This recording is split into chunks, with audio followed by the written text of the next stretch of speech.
En primer lugar, quiero dar las gracias a la Fundación Federalismo y Libertad por traerme de nuevo y permitirme seguir disfrutando tanto Error Tipo 2. Para aquellos que no lo sepan, como diría Mirta, el público se renueva. Entonces, el error tipo 1 es cuando uno hace todo bien y le sale mal. El error tipo 2 es cuando uno hace todo mal y le sale bien. Convengamos que, en principio, los economistas no son personas muy populares. Si no, pregúntele a Kachanowski, que no puede juntar ni dos personas. Ni que hablar de sus acólitos, más envidiosos todavía. Digamos, pero además un economista con formación matemática, especialista en crecimiento en un país enfermo de keynesianos y encima liberal en un país de zurdo. Error tipo 2. Muchas gracias a todos ustedes.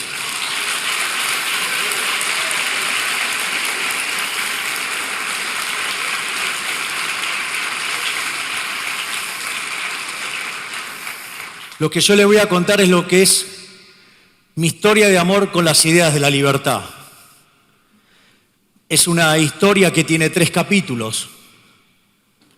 El primer capítulo, como todo economista, y que no era un pelotudo keynesiano, siempre tuve pasión por los datos.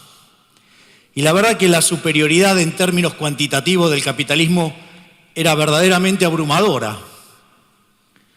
O sea, no había nada con qué darle. Aún así todavía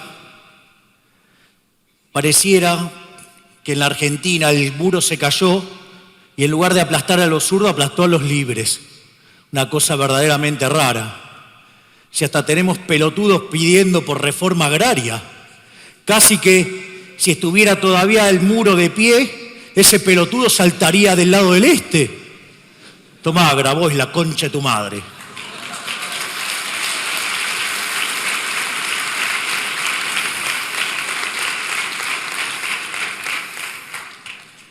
La segunda parte de la historia es que cuando,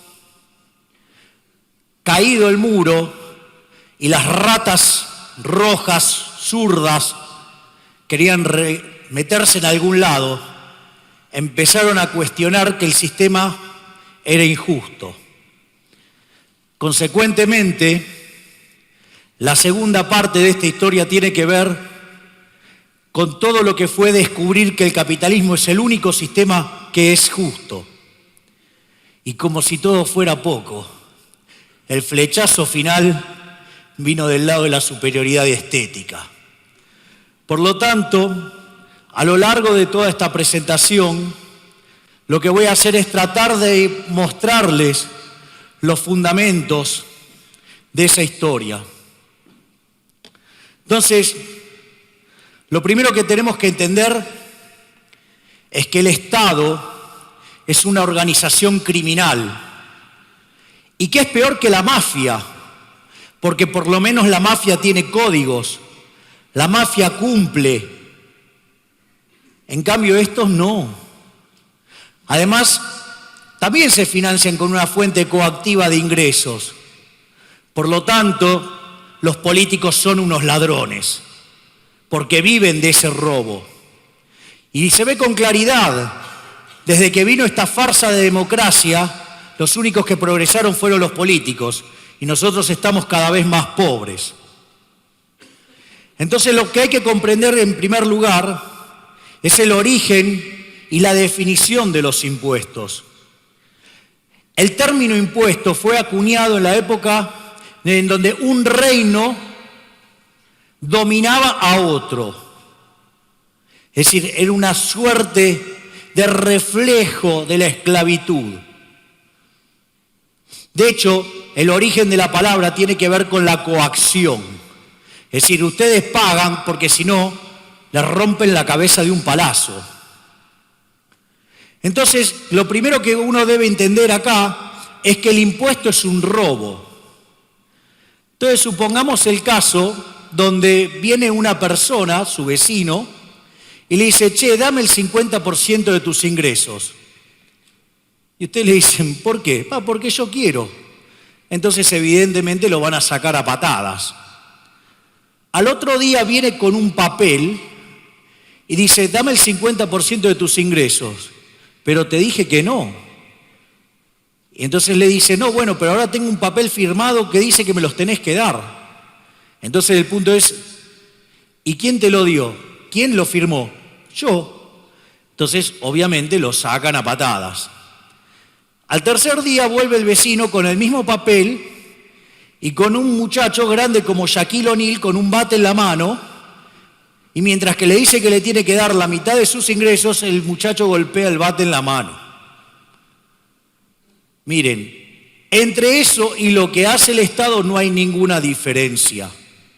¿O acaso ustedes vieron que esas mierdas humanas que están en ese edificio tan lindo de cúpula verde, cuando llega el momento de subirnos los impuestos, alguno dice, no, jamás? Siempre, digamos, para votar, sacarnos plata del bolsillo, siempre están de acuerdo. Entonces, la realidad es que si además no pagamos, vamos presos. Entonces, lo que debería quedar claro es que efectivamente el impuesto es un robo. Después hay otra cosa que a mí también me subleva, me irrita, y tiene que ver con mis colegas. Cuando empiezan con eso de que el impuesto óptimo. Digo, verdaderamente parece una cargada. Si pudiéramos poner, porque vamos a hacer el equivalente, y me tienen podrido también, digamos, los economistas con sus funciones cóncavas para encontrar un máximo. ¿Máximo de qué? Entonces, el argumento, yo podría decir en cierta equivalencia,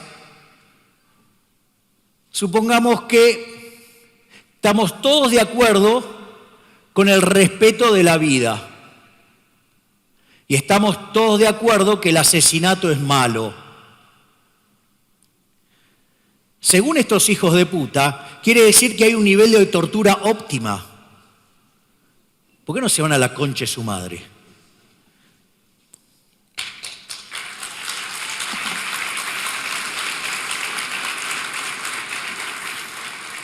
Por eso, desde mi punto de vista, la visión correcta es la visión que aporta Rothbard. La verdad que me cobren un impuesto mejor, peor, o que se llame más o menos distorsivo, la verdad que me importa un rábano. Lo único que me termina de importar al final del día es cuánta plata me queda a mí en el bolsillo. Porque ¿qué me importa el nombre del impuesto que le pongan si al final del día, digamos, o sea, será mucho más eficiente? A ver, para ponerlo bien ridículo, en el mundo neoclásico de derivadas, los impuestos de suma fija son óptimos. Ahora sucede que si se les ocurre, entonces podría ser el 100% de mi ingreso. Vaya optimalidad. O sea, sí, verdaderamente, digamos, yo no sé si son cínicos o digamos qué. Bueno, sí, tengo una definición, pero bueno. Pero como seguro a lo largo de la conferencia los voy a putear varias veces a estos soretes, digo, decirles hijo de puta ahora es como que es muy temprano. Entonces, y después lo que tienen que entender es la cuestión vinculada a los intereses de los políticos. A los políticos no les interesa nada de ustedes, nada. Ustedes son solamente bestias que pagan impuestos para ellos. Es decir, lo único que le importa es que ustedes paguen impuestos, nada más.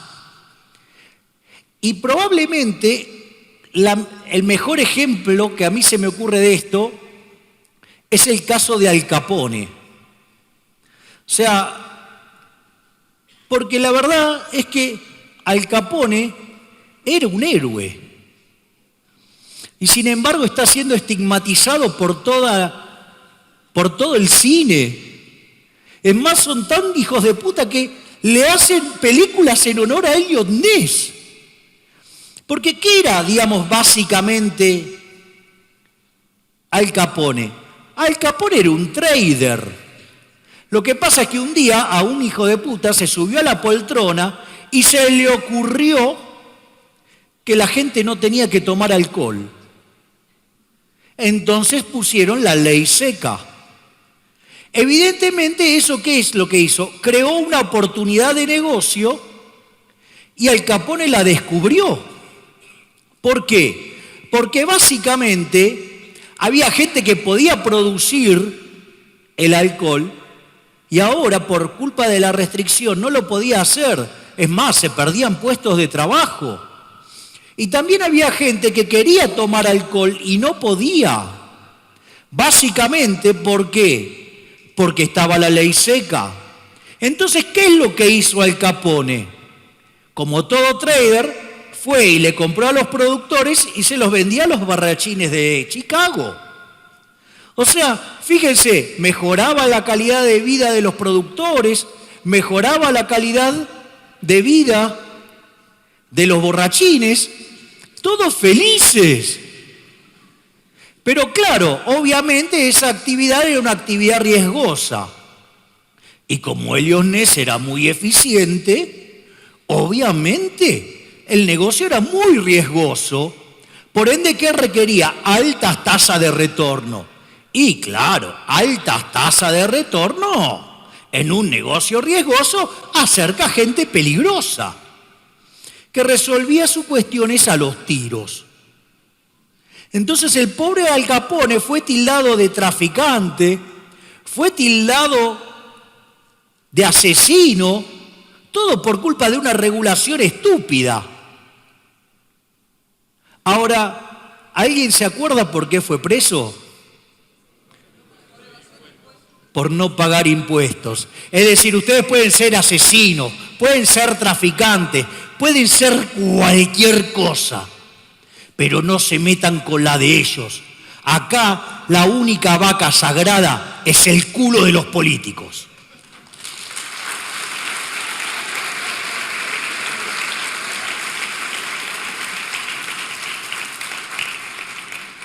Lo otro que tenemos que comprender es que las regulaciones del Estado siempre producen daños. Produce lo que se llaman daños directos y daños indirectos. A ver, el daño directo en este caso era muy claro. Los productores de alcohol no podían producir, no podían vender su producto. Y ahí se generaba un daño indirecto. ¿Por qué? Porque no podían contratar gente para producir un producto que nadie podía comprar. Por lo tanto, esa gente se quedaba sin trabajo y se caía la demanda de otros bienes que esta gente quería demandar. Y por otro lado, los borrachines no tenían alcohol. O sea, entonces terminaban, digamos, gastando la plata en otra cosa. Entonces, la realidad es que cada intervención del Estado siempre produce daño. Entonces, vamos a ver las formas de intervención del Estado. La primera forma de violencia que ejerce el Estado es lo que se llama la violencia autística. Es la que aplicaron en Rusia en 1917, a ese lugar que todavía el pelotudo de Grabois no llegó. La historia era más o menos así. O ustedes hacían lo que los bolcheviques querían, o podían tener tres destinos. Si tenían mucha suerte, les tocaba Siberia. Si eran menos afortunados, los mataban. Y de última, digamos, si ustedes por algún motivo no eran para ser asesinados, porque eso generaba un problema, y necesitaban mostrar que estaban vivos, le hacían una lobotomía. Y a cambio de eso no había nada. Era, ¿te gusta o te gusta? El segundo tipo de violencia es lo que se llama la violencia binaria. Y ahí hay básicamente dos tipos de violencia. Uno es el cobro de impuestos, el cual claramente es un robo. Es decir, es un cercenamiento del ingreso. Y el otro tipo de violencia binaria es el gasto público. ¿Por qué? Primero, porque el gasto público nunca se va a dar donde ustedes querrían que se dé. Porque, ¿para qué, digamos, va a existir entonces ese gasto si ustedes ya estaban gastando en eso? Igual eso podría pasar porque vieron que a los políticos les encanta que le pase el dinero por las manos. Y como las tienen tan porosas. Ahora, ¿qué es lo que pasa? Ustedes cuando tienen el gasto público produce un daño entonces en términos de que le están quitando impuestos, le están quitando ingresos. Es decir, ustedes disponen de menos cantidad de opciones de venta, de compra, para decirlo de mejor manera. Y al mismo tiempo, cuando el Estado recibe ese monto de recaudación, lo gasta en bienes. ¿Y qué es lo que sucede? Modifica los precios relativos. Al modificar los precios relativos, hay algunos empresarios que le puede llegar a ir muy bien, si no miren lo que pasa en el sector de la construcción, y hay otros que les va a ir mal. Entonces, eso produce dos daños, no solo el daño que produce en ese periodo, reasignando recursos, haciendo caer el bienestar de los consumidores, cercenándole las libertades, reasignando los recursos, sino que además manda empresas a la quiebra y como si todo esto fuera poco, estos daños no solo tienen efecto hoy, sino que también van a tener efecto en el futuro. Por lo tanto, termina perjudicando la tasa de crecimiento de largo plazo. Si quieren un buen ejemplo, tienen Argentina. Cuando en 1853 el gran Juan Bautista Alberdi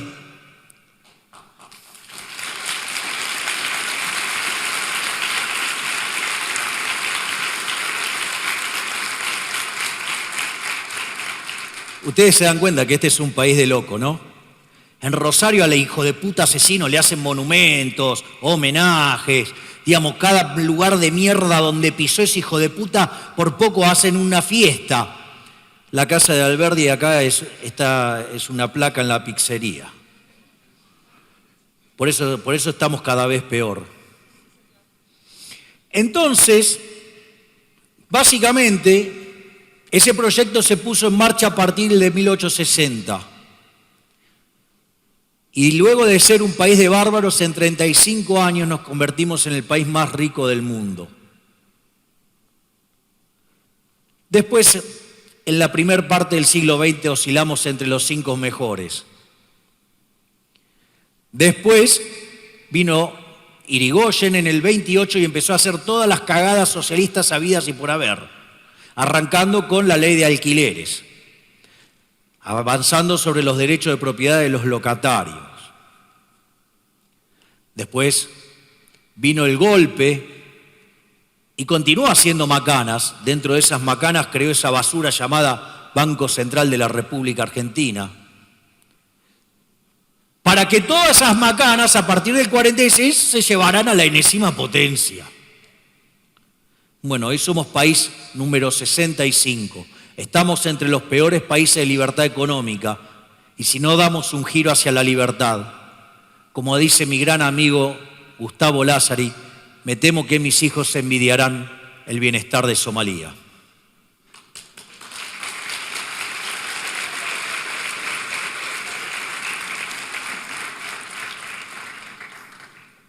El otro tipo de violencia es lo que se conoce como violencia triangular. Es decir, es cuando el Estado, por ejemplo, controla precios o cuando el Estado regula cantidades. Pero a eso a nosotros los argentinos nadie nos va a ganar. Hemos regulado precios y cantidades juntos. Una de las cosas que suelo contar es, miren, los economistas sabemos muy pocas cosas, pero una de las pocas boludeces que sabemos es que si uno tiene tipo de cambio fijo y emite dinero, caen las reservas. Entonces, el famoso 54% hizo que la señora Marcó del Pont, que se dedica a dar clases de antimonetarismo, como si la inflación, no sé, cayera de los árboles. En ese contexto se patinó 7.000 palos verdes y la señora, la bipolar de Tolosa, consiguió 54%. En ese contexto se hablaba de la sintonía fina, pero no contaban con él, con Koinor, poderoso el chiquitín, con Axel, el enclenque Kichilov, el que besó la lona después de un terrible mamporro de Virginia Gallardo.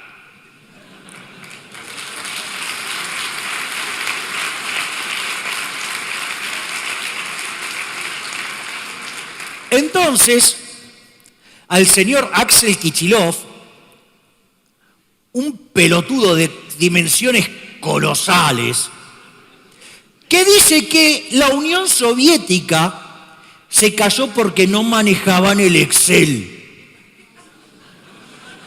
Es decir, el muchacho ignora que junto a los Estados Unidos tenían los mejores matemáticos del mundo, podían mandar cohetes al espacio, pero según él no podían invertir matrices.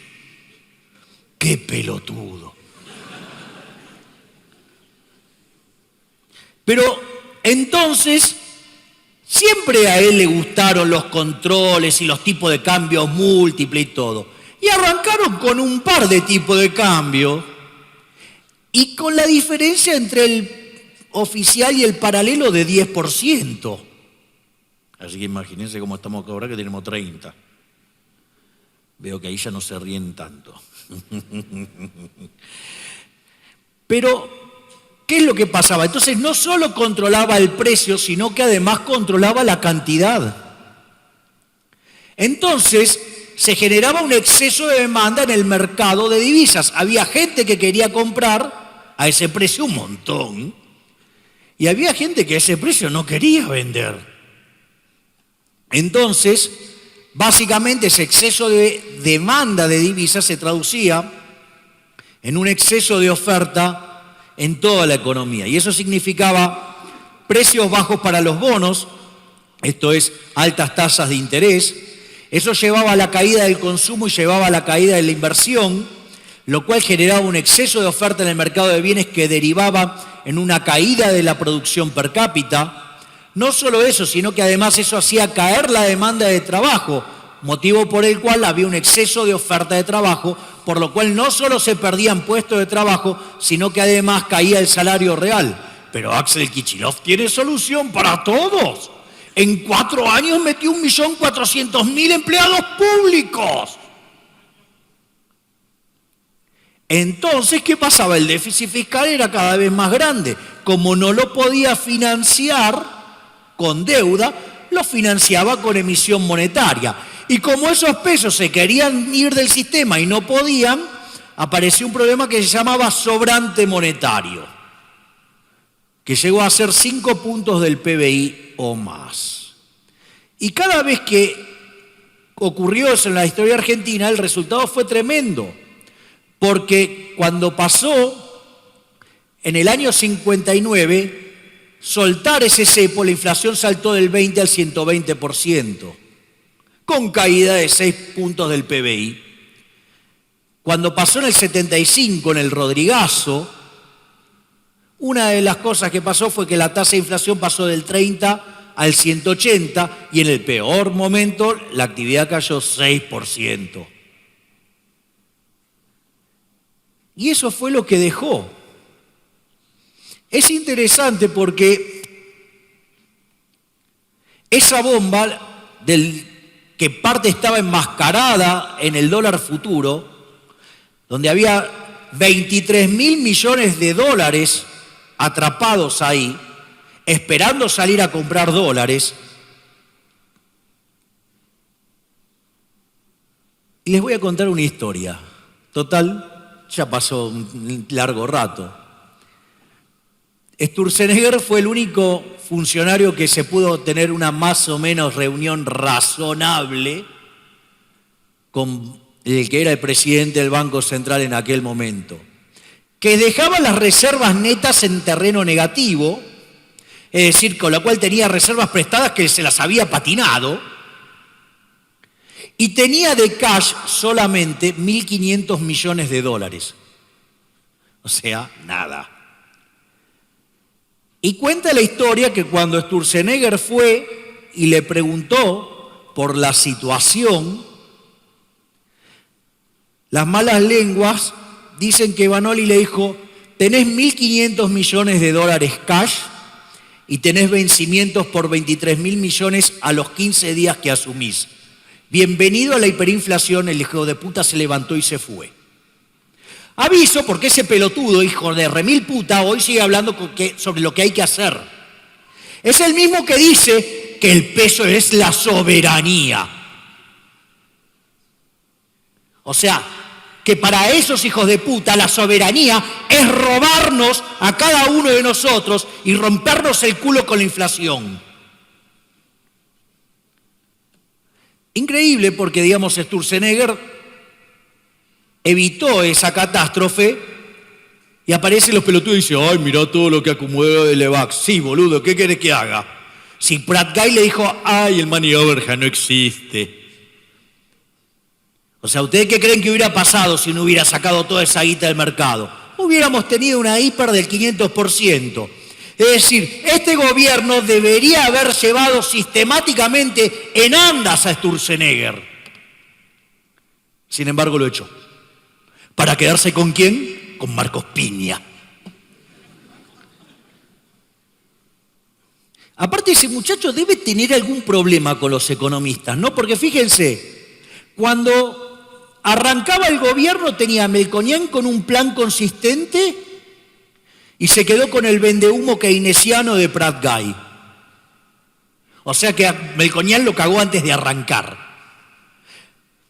Después lo echó a Prat Guy, pero no por hacer mal su trabajo.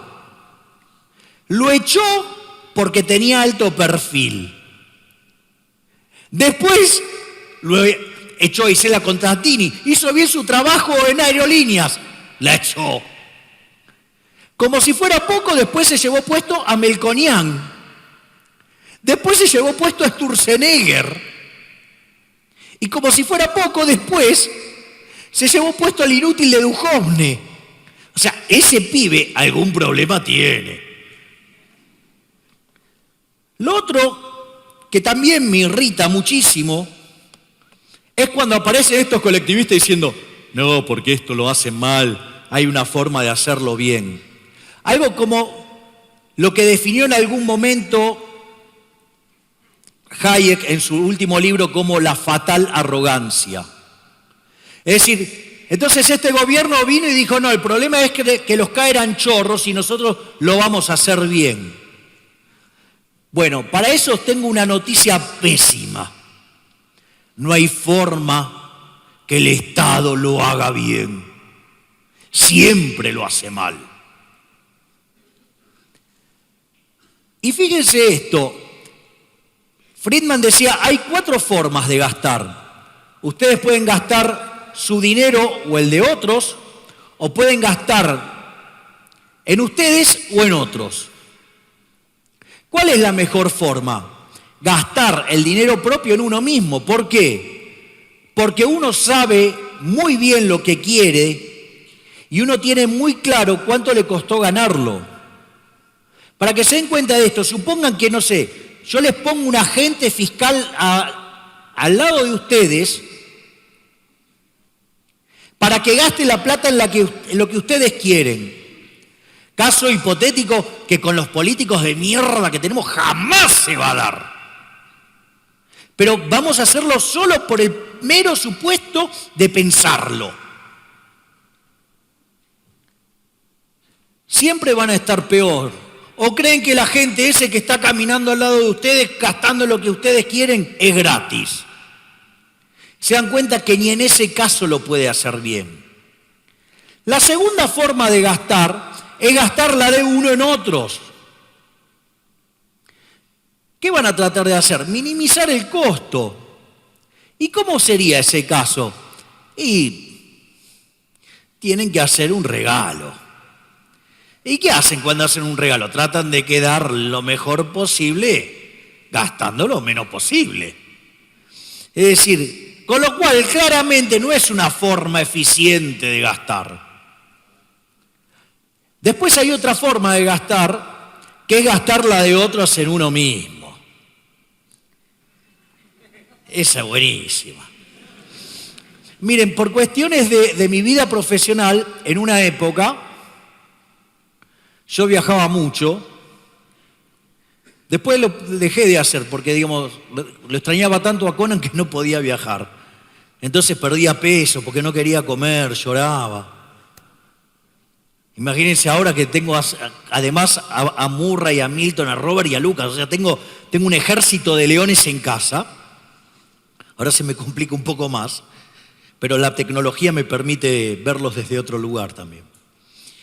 Entonces, yo viajaba mucho y un día me encuentro en el aeropuerto con un director de una compañía. Entonces era buenísimo porque, claro, cuando llaman a embarcar, entonces me empezó a dar una cátedra de por qué él no viajaba ni siquiera en ejecutiva, viajaba en primera. Entonces me explicaba por qué. Yo escuchaba. Lo interesante es que, claro, era tanto lo que viajaba que llegó la época de vacaciones y me lo volví a encontrar. Ahí estaba con su mujer y con los críos, todo. Pero entonces nada, me imaginé que cuando llegaba el momento viajaban todos en primera. No, todos al gallinero. No, lo más loco de toda la historia es que me vino a explicar la lógica de por qué eso. O sea, evidentemente no había nada que explicar. Cuando, ¿saben qué? Ya lo dije una vez de lo de Fantino. Con el culo ajeno somos todos putos.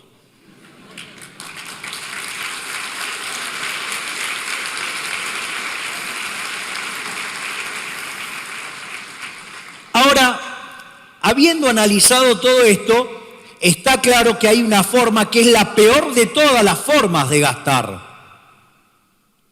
que es gastar la de otros en otros. Algo que se llama estado del bienestar y que debería llamarse estado del malestar. Es decir, no hay forma que funcione bien. ¿Cómo ustedes van a esperar que alguien que no es responsable de lo que está gastando, que no tiene que ver con su satisfacción, pueda funcionar bien? Va a despilfarrar, va a gastar mal. Siempre. ¿Quieren un ejemplo? El pelado Larreta. Mire, hay un montón de calles, por ejemplo, la de mi casa, que está hecha mierda. Pero él agarró Córdoba, que estaba impecable, y la hizo de vuelta. Porque el criterio estético que tenía que tener era otro. Porque había que hacer un carril de que no sé qué cosa. Entonces la hizo de vuelta. Lo peor de todo es que después cambió de criterio estético y la volvió a hacer. La pregunta es, si, pelado hijo de puta, si fuera con la tuya, ¿harías lo mismo? O sea, es más, cuando ustedes toman la crónica de la época, era toda una gloria haber agrandado la calle Corrientes. La ciudad de Buenos Aires está atestada de autos y es la chica. Me imagino que debe estar buscando la reelección para después volver a agrandarla. Un día, digamos, estaba en el programa de Mirta y dije que no lo soportaba la reta de tan keynesiano que era. O sea, ¿qué hacía? Rompía las calles de noche y las hacía de día, ¿para qué? Para que vieran que hacía obras, en lugar de devolvernos los impuestos. Así que qué bueno. Pero otra cosa que me irrita mucho es cuando hablan de la corrupción. Con el tema de los cuadernos, todo el resentimiento, toda esa basura zurda que les cuelga un montón, salió a la luz. Y los zurdos empezaron, porque ahora son los empresarios los que van a pagar. A este tema no me llamaron muchas veces para discutir. Fui 2 o 3 veces y me sacaron del mapa.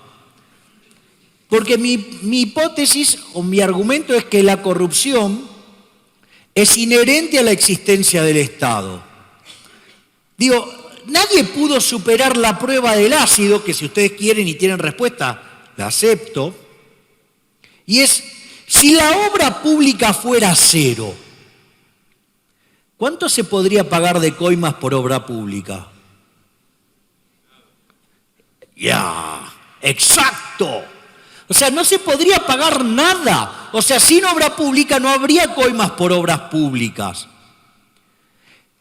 Entonces me dicen, no, bueno, pero en el sector privado hay. Sí, puede haberla, pero el mismo proceso de mercado la limpia. Porque ¿cómo funciona? Suponga que ustedes tienen en una empresa un empleado infiel que coimea con un proveedor. Entonces ustedes terminan pagando por ese bien más caro de lo que corresponde. Por ende, ustedes tienen menos rentabilidad que la que tendrían que tener. Esto quiere decir que podría aparecer otra empresa y podría ofrecer el mismo producto a un precio más bajo, o al mismo precio un producto de mejor calidad, o un producto de mejor calidad a un mejor precio. Por ende, ustedes irían a la quiebra. Es decir, el sistema de libre mercado lo que permite es que los ineficientes mueran. Por lo tanto, o ustedes se ocupan de que no haya corrupción dentro de su empresa, o van a la quiebra. En cambio, en el sector público la vida es mucho más divertida. Claro, si ellos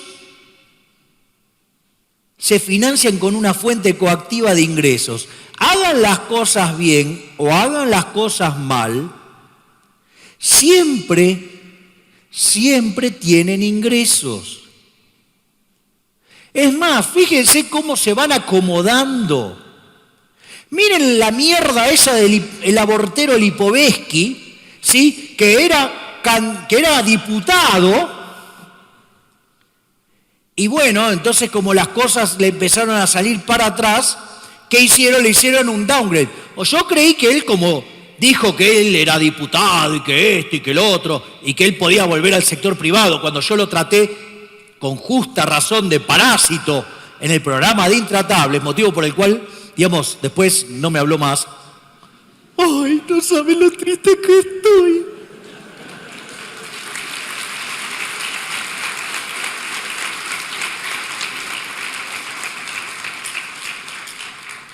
¿Qué hizo? Se fue como diputado provincial que gana muchísimo más. ¿Se dan cuenta que son unos delincuentes? La verdadera grieta no es entre kirchneristas y macristas, entre peronistas y radicales o lo que se les ocurra. La grieta es entre la mierda de los políticos, parásitos inútiles sociópatas que quieren hacernos creer que nosotros no servimos para nada si no fuera por el tutelaje de ellos, cuando en realidad son ellos los que no pueden vivir sin nosotros, y nosotros los que nos rompemos el orto laburando para financiar la joda de estos hijos de puta. Por ejemplo, el sorete de Gerardo Morales,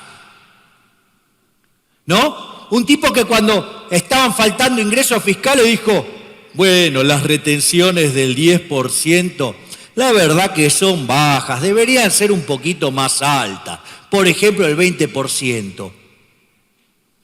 Hijo de puta, tiene como 30, familiares en el Estado.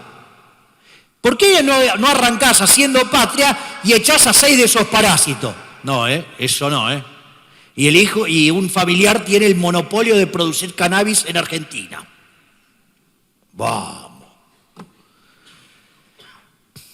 Entonces, ¿por qué, es inherente a la existencia del Estado? Porque como tiene una fuente de ingresos coactiva, el sistema es cerrado, no tienen incentivos a hacer las cosas bien. Entonces, ahí aparece ¿quién? Aparece la figura del empresario. ¿Qué es un empresario? Es un empresario que descubre que es mejor negocio entongarse con el político chorro que servir al prójimo conviene de mejor calidad o mejor precio. Son muy fáciles de detectar. Cuando se discute el tema de la competitividad son clarísimos. Miren, cuando usted discute competitividad, si el empresario en cuestión está hablando de bajar impuestos, ese es empresario. Cuando pide protección, ese es un empresario, ese es un chorro, ese es un hijo de puta, habría que dejarlo quebrar. Y después aparece otra familia dentro de los empresarios, o ya la versión más perfeccionada, que es el empresucio. ¿Cómo vendría a ser un empresucio? Básicamente se licita una obra, supongan una ruta, porque hoy estoy creativo. Entonces ustedes licitan una ruta, el empresario la cobra toda y no la hace. Ese es un empresucio. No sabe el poder milagroso que hace sobre esa gente. O sea, estaban muertos y se levantan. Y como si todo esto fuera poco, una de las cosas que sucede es que los empleados públicos se dan cuenta que tocando un botón pueden mandar a una quiebra a la empresa. Yo recuerdo todavía en la época del kirchnerismo, Kicillof como loco gritándole a Roca por el precio de la chapa, es decir, por la empresa Ternium, antes Siderar, antes Omisa. Entonces le dijo que él, si quería, bajaba una palanca y lo hacía quebrar. Todo porque no vendía el acero al precio que a Koiner se le cantaba el traste, que según sus estudios de alto manejo de Excel deberían dar. ¿Cómo quiere que termine esto? Va a terminar mal. Entonces, hay otra fuente de estafa, que es el Banco Central. Obviamente volvemos a la discusión de la inflación y el impuesto óptimo. Ya vimos que no existe, el nivel de tortura óptima. O si existiera es cero. Pero es interesante, ¿no? Porque hasta hace poco a mi colega Diego Giacomini y a mí nos trataban como locos por querer eliminar el Banco Central. Y lo interesante es que estaban todos ahí masturbándose con la política monetaria óptima y que y que el otro. Después ya vieron que la cosa estaba más jodida, entonces empezaron a hablar de la posibilidad de volver a la convertibilidad. Pero claro, si ya la quemamos la convertibilidad, entonces todos empezaron a hablar de dolarizar. Esto quiere decir que si Alberto Fernández llega al gobierno con pelotudos como Vanoli, Culfas, Kicillof, Álvarez Agís, digamos, o la propia, digamos, esta chica Vallejos, diciendo que en realidad no es un problema las necesidades de recursos para el fisco, si total puede imprimir todo el dinero que quieren. ¿Saben qué? Mi sueño de cerrarlo lo veo cada vez más cerca. Porque entre los desastres que está haciendo este gobierno, patinándose las reservas, donde las reservas de libre disponibilidad ya son 10.000 millones de dólares, donde los pasivos monetarios están cerca de los 65.000 millones de dólares, al tipo de cambio actual, la hiper está a la vuelta de la esquina. Y si estos, digamos, o sea, que van a asumir con el país en default, van a aumentar el gasto público y le van a dar rosca a la maquinita con la demanda de dinero cayendo, otra que Nerón, digamos, para pagar un incendio. Es como ir directamente con, digamos, los tanques de nafta directamente. O sea, va a ser una cosa colosal. Con lo cual no descarto la posibilidad de que podamos cerrar el Banco Central, porque cuando se arme semejante quilombo y la sociedad tenga conciencia que la inflación es la estafa de los políticos a la gente, tengo una buena apuesta por la gente. Vamos a ir a entender por qué es un robo. Yo solo lo hice con un ejemplo, me parece sumamente divertido. Supongamos que estamos en una economía que hacemos transacciones en oro. Entonces, sucede que yo descubro la forma de convertir plástico en oro. O sea, ¿qué sería? Un estafador, un chorro. Pero Dios, lo hago a la perfección, casi nadie se da cuenta, salvo yo. Entonces, ¿qué hago? Agarro ese oro falso y lo meto adentro de la economía. Cuando hago eso, ¿qué va a pasar con el precio del oro? Al haber más oro, el precio del oro cae. Es decir, que todos los precios expresados en unidades áureas suben. Kicillof, la recontra tenés adentro. La inflación es siempre y en todo lugar un fenómeno monetario.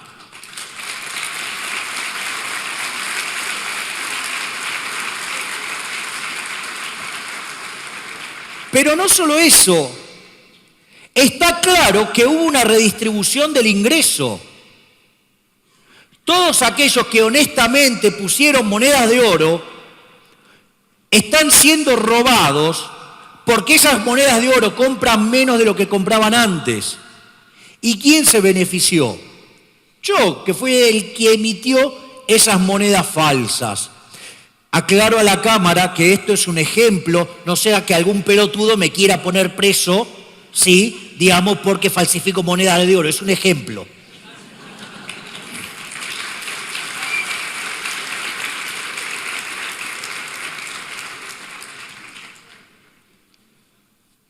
Entonces, ¿quién es el que puede falsificar idénticamente igual la moneda? ¡El Banco Central! Miren si no tenemos motivos para ir a ponerle una bomba. O sea, créanme, voy a ser el último presidente del Banco Central y voy a terminar con la inflación.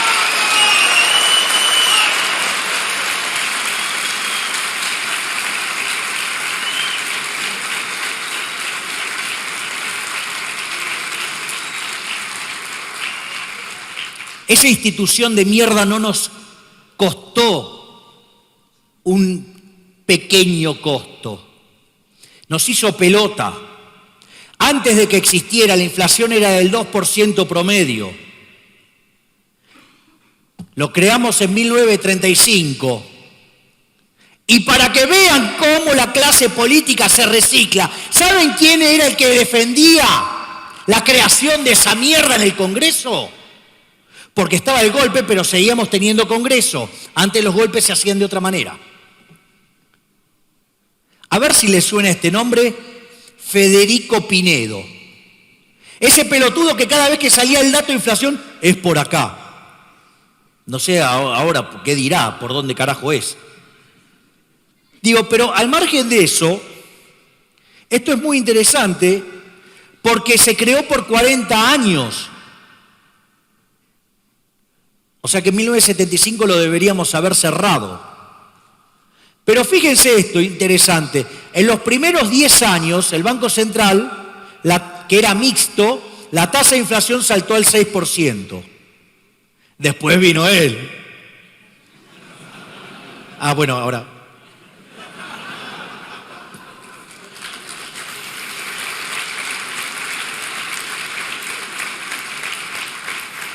Y creó el Banco Central Nacional y Popular.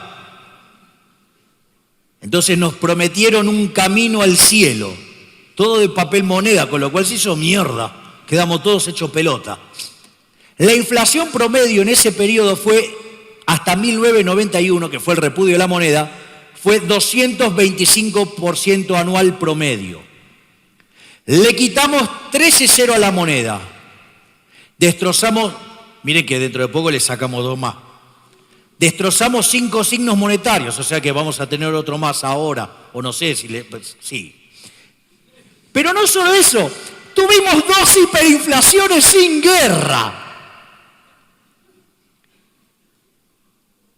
Y es muy interesante, ¿alguien sabe que en las 2 hiperinflaciones tuvimos el mismo presidente del Banco Central? ¿Alguien sabe quién fue? Es tocayo mío, nada más que versión keynesiana. Javier González Fraga. ¿Cómo les va a sorprender que haya quebrado al Banco Nación? Es decir, si al Banco Nación le miraran los números como se lo hace un banco privado, estaría intervenido. ¿O por qué se creen que andan, digamos, ahí tratando de salvar los créditos SUBA? ¿Por qué? Por el desastre que hizo González Fraga en el Banco Nación. ¿Y por qué entró al Banco Nación González Fraga? Para dar crédito blando durante el 2017, para torcer la elección que quería ganar el señor Marquitos Piña. Motivo por el cual le puso una patada en el culo a Melconian, que había hecho bien su trabajo. Gracias, Marcos Piña.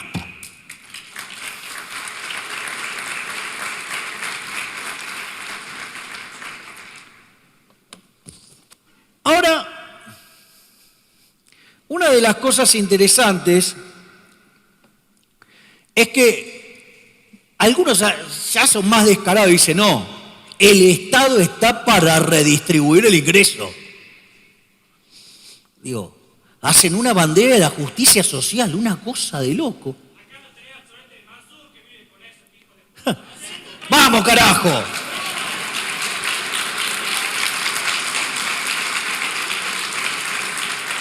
Entonces, esto es una presentación muy larga, voy a hacerlo más fácil con 2 ejemplos.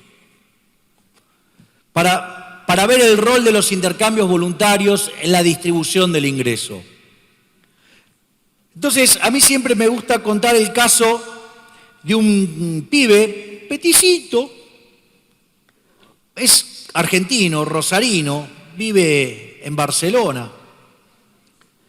Y el pibe la rompe toda. Juega al fútbol como los dioses, o sea, Messi. Una de las cosas que pasan es que todos los clubes se dan cuenta que si lo tienen a Messi van a ganar todo. Entonces, ¿qué pasa? Todos los clubes pujan por tenerlo a Messi. Como Messi no tiene un pelo de boludo, ¿qué va a hacer? Y va a jugar para aquí, para el que le pague más. Entonces Messi agarra y les dice, bueno, yo pago por aquel que me entregue la recaudación del mes. Es decir, 2 estadios. Eso implicaría que para poder contratar a Messi alguien tendría que estar dispuesto a duplicar el precio de las entradas. Los únicos que están dispuestos a hacer eso son los catalanes y Messi termina jugando en el Barcelona. En ese contexto, empieza la temporada Y el Barcelona les pega un baile a todos, una cosa impresionante. Baile de acá, baile de allá, digamos, les gana a todos. O sea, es más, le pega un bruto baile al Madrid, lo golea. A punto tal que sale campeón invicto y van y le festejan en paños menores allá por Madrid. O sea, una fiesta total. Ahora, cuando ustedes termina el año, ¿qué es lo que van a ver en la distribución del ingreso? Va a estar Messi multimillonario, después van a venir los jugadores del Barcelona y los dirigentes del Barcelona, después van a venir todos los españoles y después van a venir los catalanes. No va a faltar el pelotudo que diga, mirá todo lo que gana Messi, mirá todo lo que gana el decil más bajo o el quintil más bajo. ¿Qué tiene de malo eso? ¿O acaso todos no consiguieron lo que buscaban? ¿Acaso los catalanes no se dieron el gran gusto de bailarle la cara a los madrilistas? ¿Qué tiene de malo? ¿O acaso tiene la culpa Messi que en las cuentas nacionales no ingrese toda la alegría de los catalanes por haber salido campeones? Entonces, digo, no tiene nada de malo esa sociedad. Todos los intercambios fueron voluntarios, cada uno consiguió lo que quería. Es decir, todos están contentos con lo que tuvieron. Ahora vamos a otro caso. Supongamos que subo a un colectivo con mi amiga Cristina Elizabeth, la bipolar de Tolosa, la morocha. Entonces, subimos, vamos y nos sentamos en el fondo. Obviamente ella se sienta a mi izquierda. Pero como estamos en el fondo, también tengo lugar a la derecha. Recuerden que soy libertario, liberal libertario. Entonces, ella está muy comprometida con la justicia social, la redistribución del ingreso. Y en eso sube un señor con un traje y tenía en los bolsillos que reventaban de plata. Y esa situación a ella la ponía tremendamente violenta, le parecía tremendamente injusto, todos unos secos. Obviamente que en lo referente a ella es un ejemplo, obvio. Digamos, pero al margen de esa situación, ella se pone furiosa y no le importa que ese hombre, digamos, se había endeudado y estaba con la plata justa para ir a pagar la operación de un hijo que si no se le queda ciego. A ella le molestaba que había ahí mucha plata ahí. Entonces, ¿qué hace? Toma ese palo que tienen los colectivos para fijarse si está bien de aire las gomas, se lo pone en la cabeza y le dice, o me la das toda o te rompo la cabeza. El hombre hace el cálculo y dice, ok, si me rompe la cabeza y me saca la plata, mi hijo pierde la vista.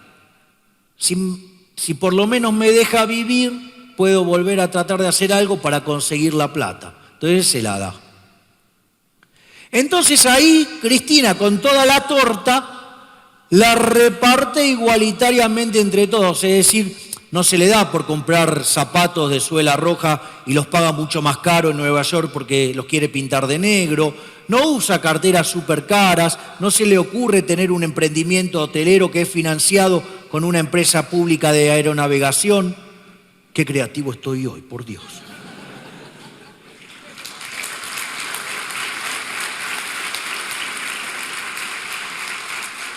Supongamos que no pasó nada de eso y la redistribuyó entre todos de manera igualitaria.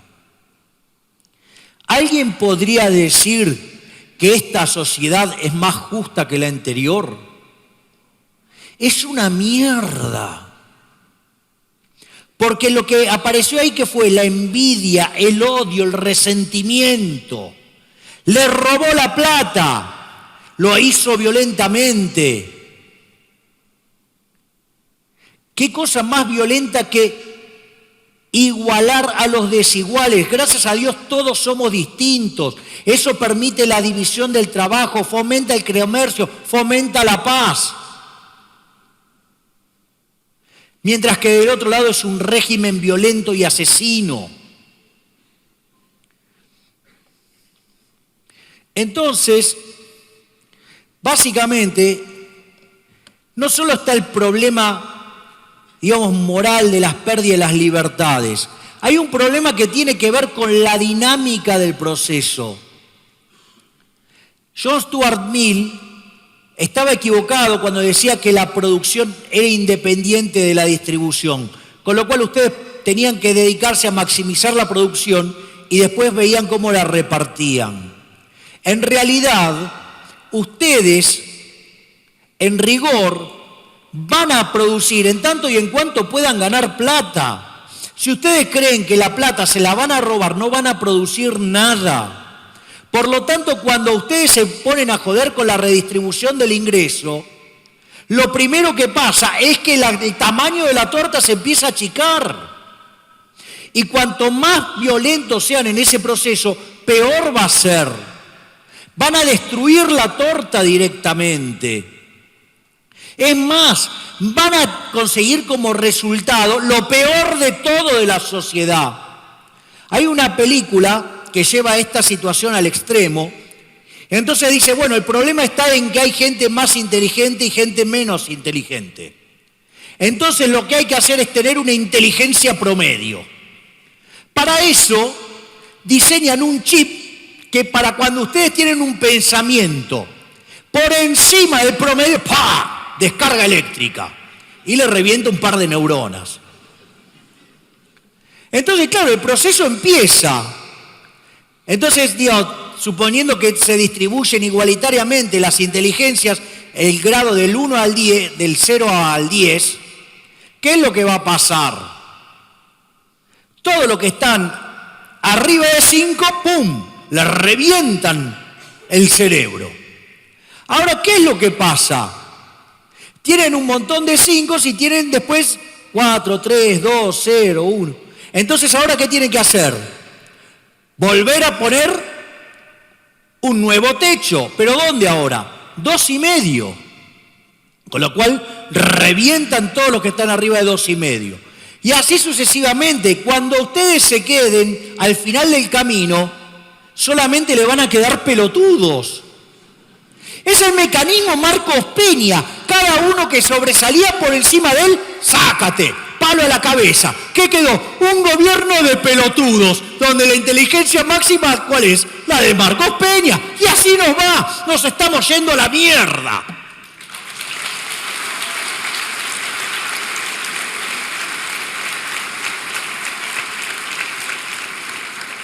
Pero hay otro tema más, es el tema dinámico. Porque cuando ustedes castigan al exitoso, porque ¿qué es lo que hay que entender? La retribución de un factor viene dado por el precio de mercado, donde ingresa la escasez, donde ingresan las preferencias y la productividad. Es decir, si ustedes generan un producto muy apetecible y son productivos, se llenan de guita. Pero ustedes solamente pueden ser exitosos en el capitalismo sirviendo al prójimo con bienes de mejor calidad a un mejor precio. Es decir, que aquel que es exitoso en el capitalismo es un benefactor social, es un tipo que hace de la vida algo mejor para todos.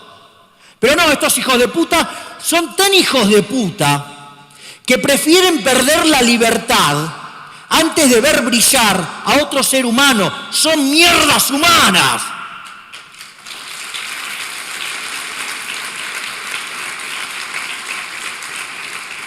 Y cuando el estándar es la mierda humana, esa economía se cae. Porque ustedes, ¿qué es lo que hacen? Empiezan a castigar ¿a qué? Al exitoso. Entonces no genera ganancia. Le sacan el ahorro, cae la inversión. Por ende hay menos capital. Al haber menos capital hay menor productividad per cápita. Y los salarios son una mierda. Entonces ustedes cuando dicen, no, bueno, cuando está la discusión de las tarifas en Argentina son más baratas, no solo que en Europa, son más baratas que en toda América Latina, pero el problema es que no las podemos garpar porque somos pobres. Y somos pobres por la mierda de la justicia social y la reconcha de su madre.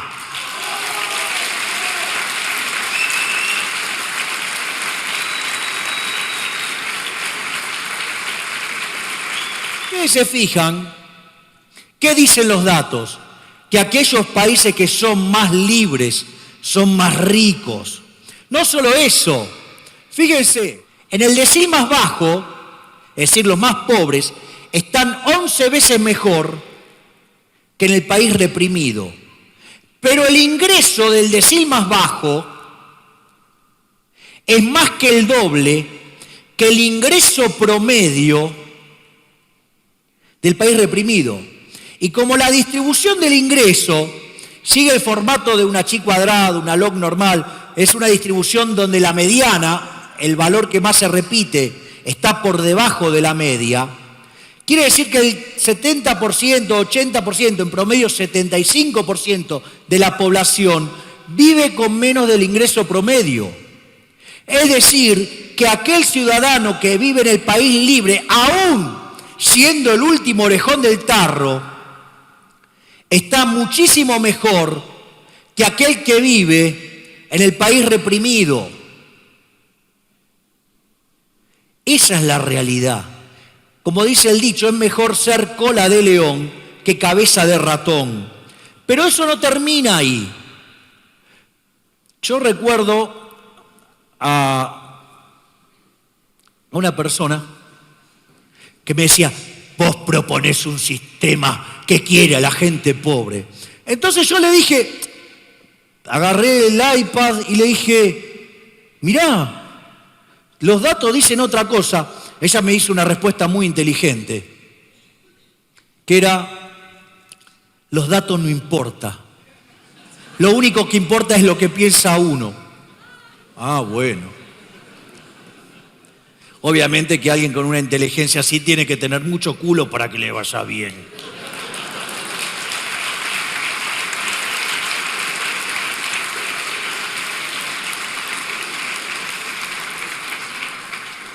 Si ustedes se fijan, en los países más libres hay 25 veces menos de pobres.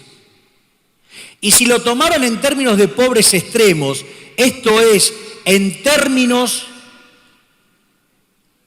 de aquellas personas que viven con menos de $1 diario, la relación es más de 50 veces.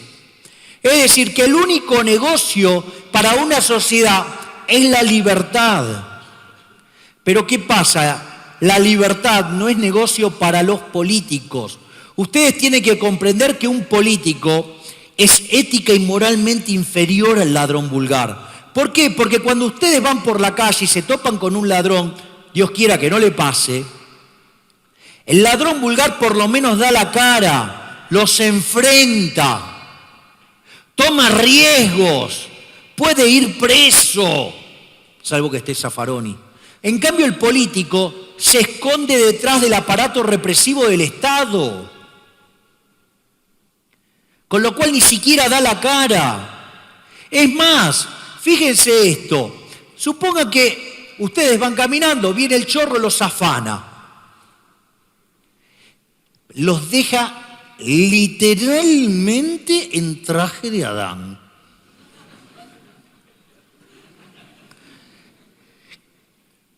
En ese contexto, estaría jodido el negro del WhatsApp, ¿no?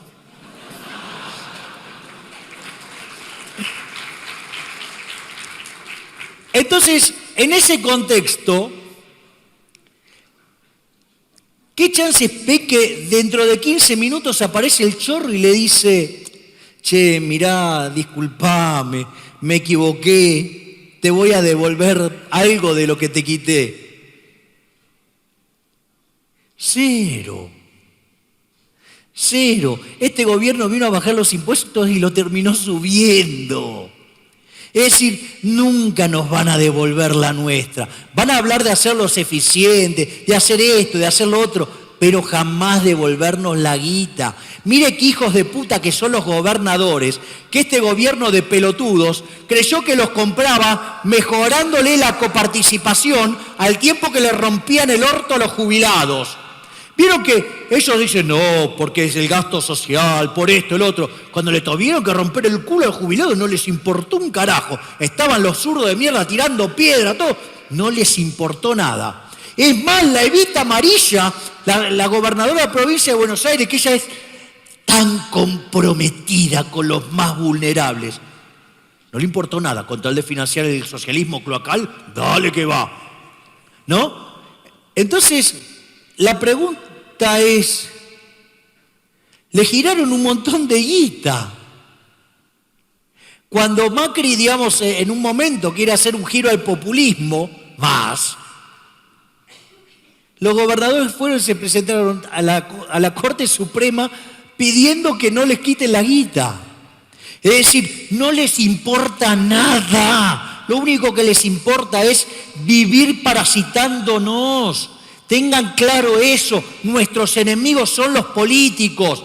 Y el problema con el sistema de la libertad es que deja en evidencia que ellos no sirven para nada. Por eso son los peores enemigos de la libertad.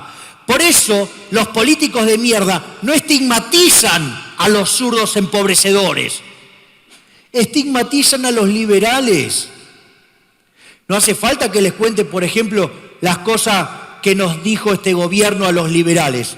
Nos trató de liberalotes, nos trató de plateístas. Yo creo que el pelotudo de Mazot, cuando dijo eso, quizás estaba mirando una platea en una final de la Champions y habrá visto, no sé, a Rummenigge, a Beckenbauer, a Cruyff, a Pelé, a, no sé, a Menotti, a Bilardo, porque los mejores estaban ahí, no acá. No el pelotudo ese de Sebastián Pena, que cuando hizo la 125 se equivocó en el pasaje de término.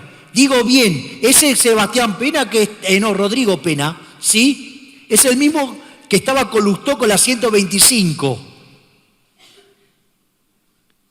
Y tuvo el descaro de llamarlo a expert plateísta. O sea, cuando dijimos que el default se venía, nos trataron de irresponsables, de tirabombas, de temerarios. Lamento decirles que la única verdad es la realidad. Y los únicos que anticipamos toda esta debacle fuimos 2 o 3 liberales. Porque para colmo tenemos algunos en nuestras filas que están vendidos a los amarillos. En especial el pelotudo del centro que calcula índices de precios, por ejemplo. Y su amiguito, el Zorrino, también. Para que quede bien claro quién es quién acá. Entonces, una de las cosas más complicadas es cuando dicen, no, pero miren, hasta la gente vive más. Se me había olvidado esta filmina. O sea, hasta vivimos más. O sea, el sistema de la libertad hace que la gente viva más. Ahora, ¿cuáles son las mentiras socialistas? Esto me pasó una vez en Intratable. Había una señorita cubana, que obviamente sigue siendo señorita,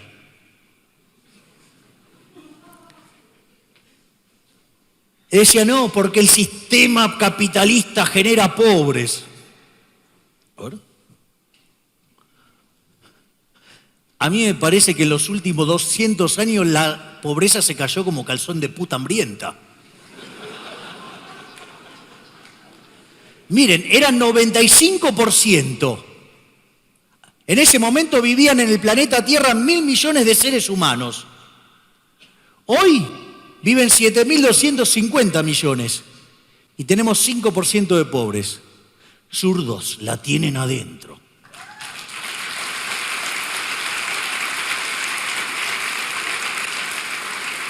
La otra es el sistema genera desigualdad.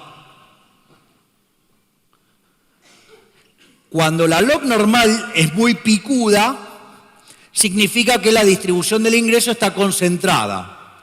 Entonces miren lo que era en los 60s, miren cómo era en los 80s, miren lo que era en el 2000. Miren lo que era el Gini, otro que le está haciendo competencia a la meretriz del ejemplo anterior. Pero vamos a hacer trampa como les gusta hacer a los zurdos.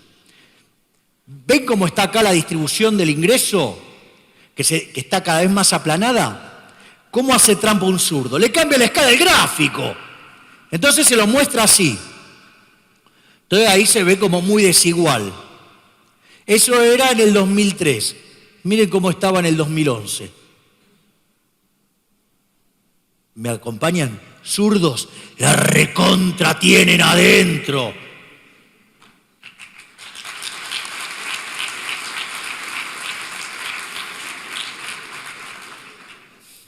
Pero después vienen con los nórdicos, porque los nórdicos, y dale con los nórdicos.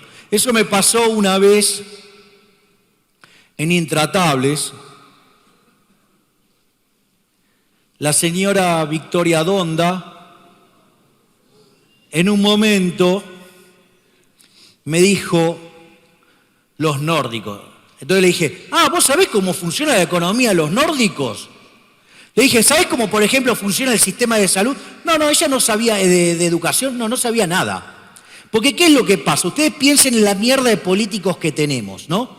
O sea, son una manga de parásitos que lo único que les importa es cobrar impuestos. Entonces, claro, ven las tasas que tenían los nórdicos, llámese Suecia, antes de quebrar a fines de los 80, tenía 75% de presión fiscal. Y claro, esta manga de onanistas, 75, 75, 75, 75. Claro, se les hace agua a la boca. Lo que no se dan cuenta es que Suecia quebró y tuvo que hacer reformas pro mercado, ¿sí? Y hoy tiene 40% de presión fiscal. Es más, digamos, entonces, en ese momento, cuando yo les voy contando algunas de estas cosas, dijo, este Milei es un tirabomba. Y yo dije, decía por dentro, no proyectes, mi ADN hay otra cosa, mi viejo laburaba un colectivo, se ganó la vida honradamente, no poniendo bombas, así que no proyectes.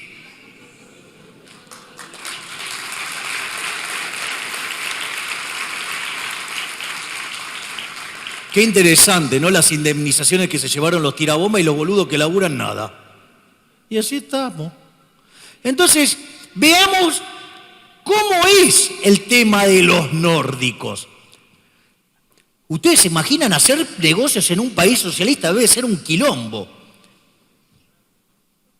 Dinamarca está tercero, Noruega está octavo, Suecia décimo, Finlandia 13, Islandia 23, Argentina 144.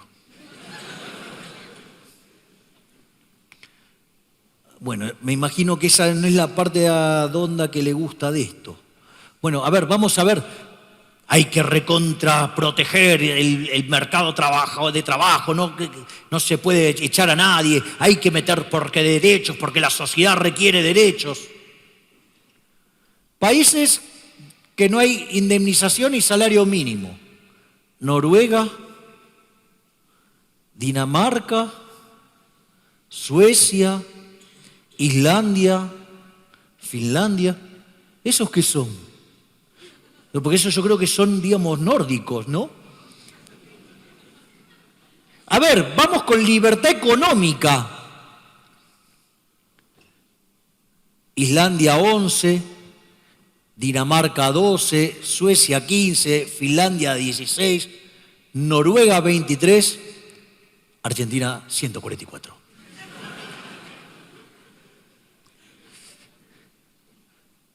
Estamos jodidos porque no mapea, la historia no mapea. Es más, cuando usted discute con un zurdo de mierda, o sea, el zurdo típico, ¿no? Digo, no hay de otra característica. Digo, yo creo que... Mejor vamos a dejar pasar este ejemplo. Dios, si el club de los penes cortos es fuerte, imagínense lo que tenía en este ejemplo. ¿Ustedes todos saben el club, digo, por qué llaman los socialistas el club de los penes cortos?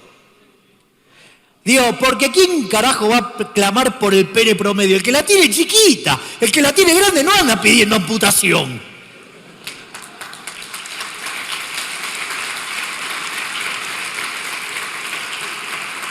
¿Cómo no quieren que sean resentidos, pobres? Entonces, pero vieron que cuando ustedes a los socialistas le hablan de los fracasos del socialismo, dicen, no, eso no fue realmente socialismo. Usted, por ejemplo, dígale, bueno, ¿qué mejor muestra del socialismo que Venezuela? Se están cagando de hambre, o sea, tienen un palo verde, sí, en reservas abajo, y no tienen para limpiarse el culo, una cosa increíble. Están perdiendo 10 kilos de peso, pero la revolución las pelotas. Digo, a ver, entonces ustedes le dicen, no, en realidad Venezuela anda mal porque hay capitalismo. Entonces usted le dice, ¿por qué? Porque hay propiedad privada. Como hay propiedad privada, o sea, no importa que ustedes, digamos, sean solamente tenedores nominales donde le controlan el precio, la cantidad, digamos, un desastre, no importa. Hay propiedad privada, con lo cual es culpa del capitalismo. Venezuela no es socialismo. Cuba no sé cuál es la excusa que tienen, qué sé yo. Digo, o Corea del Norte, esos paraísos que nos ha traído el socialismo. Entonces, es interesante porque uno podría mirar, entonces le dice, ¿cuál es el buen ejemplo del socialismo? Los nórdicos. Pero si están muy bien en términos de libertad económica, entonces, no, porque esos son índices cocinados. Ok, entonces, bueno, vamos a mirar la propiedad. Entonces, por ejemplo, qué buena toma esa. La que me tomaba de atrás, que daba cuenta de que no tengo peluca, porque si no me cagaron. Pero, entonces, miren quién está primero en respeto de derecho de propiedad. Finlandia. Y por ahí, digamos, también anda ¿quién? Noruega, Suecia, Dinamarca, Islandia. ¿Y quién está último en el ranking? Argentina. Es decir, con lo cual, si quieren ir a un equilibrio como esos, o sea, decime dónde firmo, porque para estar en esto, digamos, la ventaja es más que considerable. Entonces, pero después, esa misma chica que defendía el régimen cubano, fue buenísimo, hijo. El régimen cubano logró hacerlos todos iguales, todos pobres. Por eso yo le ofrecí pagarle el viaje a Cuba, de ida. Nunca me lo aceptó. Bueno, cosa que pasa. Entonces, otra cosa que dijo, y es que el capitalismo estaba hundido, que no funcionaba más. Entonces, de vuelta, perdón que abuse de este recurso, pero probablemente yo no estoy viendo un carajo. Según la señorita, el capitalismo está en su peor momento. Digo, esto para mí se parece a un palo de hockey. Digo, casualmente el capitalismo arrancó por esta fecha. De acá hasta acá, el PBI per cápita se multiplicó casi por 13 veces. Y desde acá hasta acá, solo creció 40%. Con lo cual, todo esto se dio durante el capitalismo. Por más de 9 veces se multiplicó el PBI per cápita bajo el capitalismo, en un contexto donde además la población se multiplicó por 7. Zurdos, la recontra tienen adentro.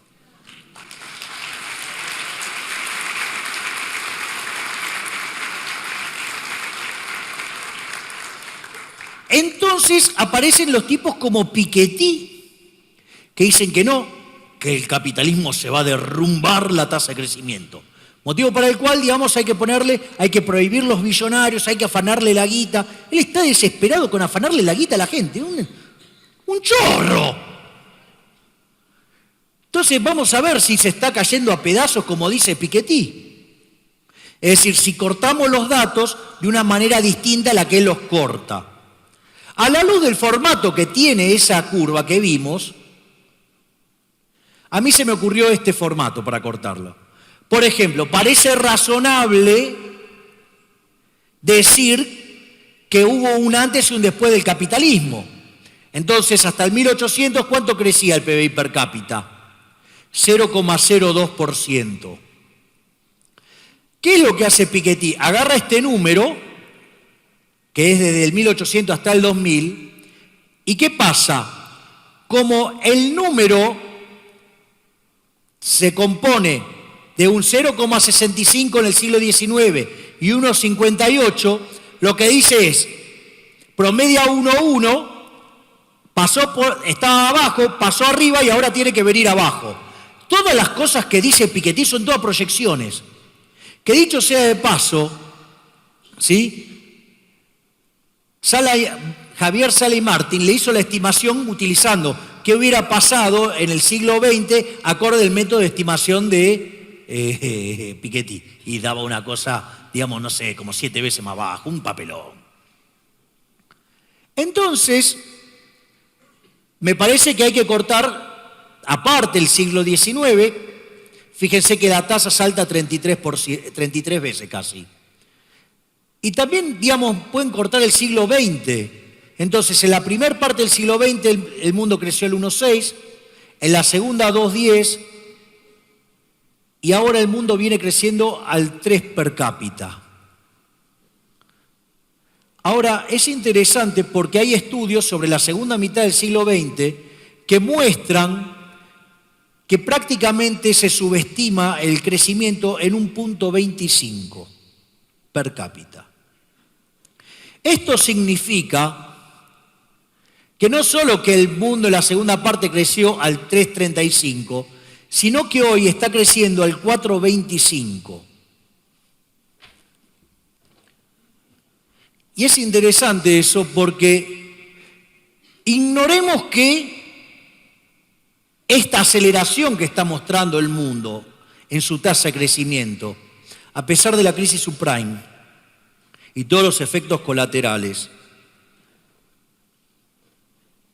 si no hacemos nada, no mejoramos nada, mantenemos el ritmo que tenemos hasta ahora de 4,25, si uno agarrara la calculadora y hiciera 1,0425 y lo elevara a la 100, le va a estar dando que a lo largo de un siglo vamos a estar multiplicando el PBI per cápita por 60 veces. Es decir, que en un siglo, este siglo que el surderío de mierda lo ve tan oscuro, que los pelotudos del estancamiento secular ven todo hacerse mierda, el mundo va a haber logrado 4,7 veces más de lo que logró en 20 siglos. ¿Me pueden acompañar?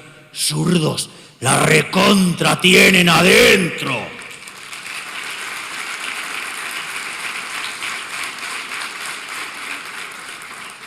Por lo tanto, la pregunta es, ¿y qué es lo que sostiene a este sistema? Sus instituciones. Básicamente las instituciones del capitalismo son 5. La propiedad privada, los mercados libres, la competencia, la división del trabajo y la cooperación social. ¿Por qué es importante ligar la propiedad privada con los mercados libres? Los mercados libres quiere decir sin intervención del Estado. ¿Por qué es importante la propiedad privada? De esto después hacemos un segmentito y se lo mandamos a Axel Pelotudov para que entienda que el socialismo falla porque no puede hacer cálculo económico. No porque no tenía planilla de Excel, Axel. Básicamente, cuando ustedes miran una economía de mercado, el sistema de precios es a la economía de mercado lo que el sistema nervioso del cuerpo humano.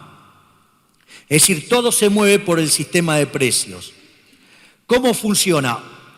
Hacemos una transacción, yo le entrego un bien, ustedes me dan dinero.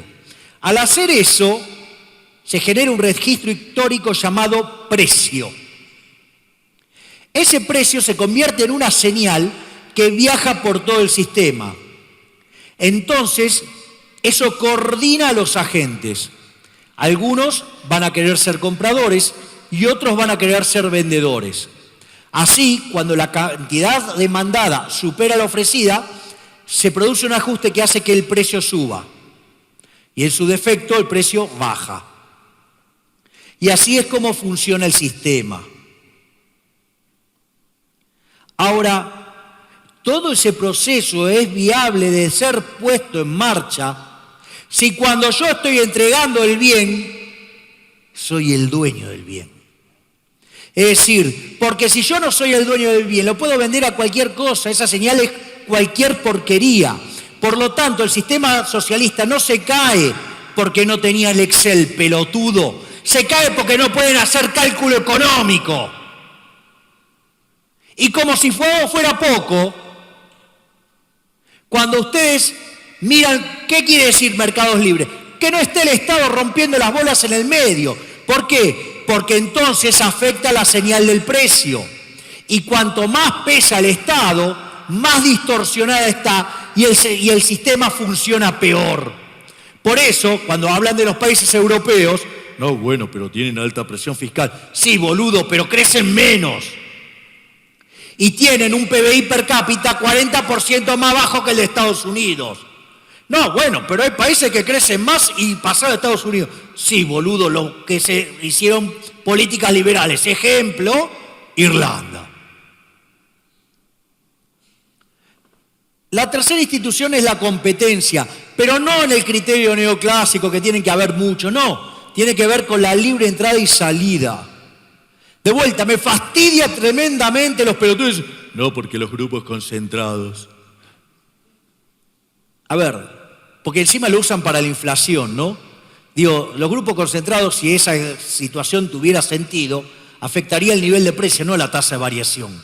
Digo, bueno, para empezar. Pero no solo eso, sino que además, suponga que yo tengo una economía que tiene 10 empresas. Entonces todos empiezan a competir. Y una ofrece un mejor producto a un mejor precio. Todas las otras van a ir a la quiebra. Por ende, ese tipo no es un malvado, es un benefactor social. Estos tarados no entienden nada. La otra que trabaja con la quinta es la división del trabajo. Es decir, afortunadamente y gracias a Dios somos todos distintos. Y eso lo que permite es la división del trabajo. Y al permitir la división del trabajo, ustedes se ven obligados a cooperar socialmente. Es decir, yo puedo odiarlos a ustedes, pero necesito que ustedes compren lo que yo produzco, porque si no voy a la quiebra. No por nada Bastiat decía que donde entra el comercio no entran las balas. ¿Por qué? Porque si ustedes dañan al otro, se están autoinfligiendo un problema. Viven peor. ¿Qué hizo la Comunidad Económica Europea para que se dejaran de matar entre ellos?